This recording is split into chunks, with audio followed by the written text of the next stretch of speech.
زیغم صاحب، اگر اختیارات نچلی سطح تک نہیں ہے، منتقل نہیں ہوئے تو کیا یہ 18ویں ترمیم کی ناکامی ہے یا ان سیاسی جماعتوں اور ان سیاسی جماعتوں کے قائدین کی جنہوں نے خود کو تو مضبوط کیا مگر عوام کی مضبوطی پہ کام نہیں کیا؟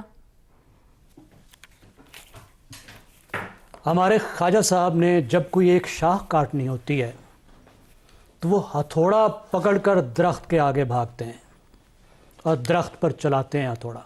نتیجہ یہ نکلتا ہے کہ سب ان کے پیچھے بھاگتے ہیں اور ساری بات آئی گئی ہو جاتی ہے.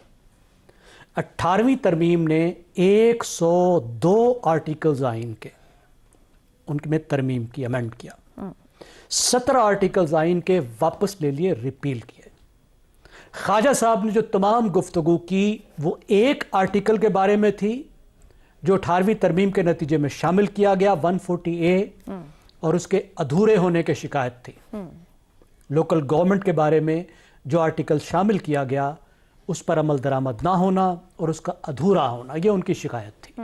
اور وہ کسی طور پر اپنی پارٹی کی نمائندگی یہاں پہ نہیں کر رہے تھے، کیونکہ ان کی ساری تقریر جہاں پہ دوسری پارٹیوں کے خلاف ہے، یہی الزام تمام کا تمام ان کی اپنی جماعت پر بھی لگایا جا سکتا ہے اور لگ سکتا ہے.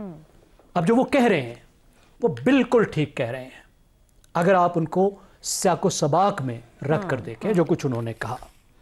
دیکھیے 18ویں ترمیم کیوں کی گئی، کیس کیا تھا؟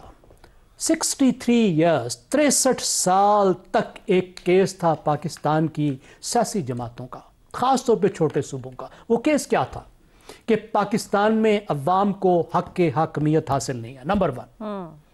دوسری بات، پاکستان میں تمام تر اختیارات اسلام آباد کے اندر مرتکز ہیں. اتنی بڑی ترمیم لائی گئی جو 1973 کی آئین سازی کے بعد آئین کو ایک نئی شکل دینے والی ترمیم تھی. کوئی ایک ترمیم نہیں ہے، میں نے آپ کو گنوائے.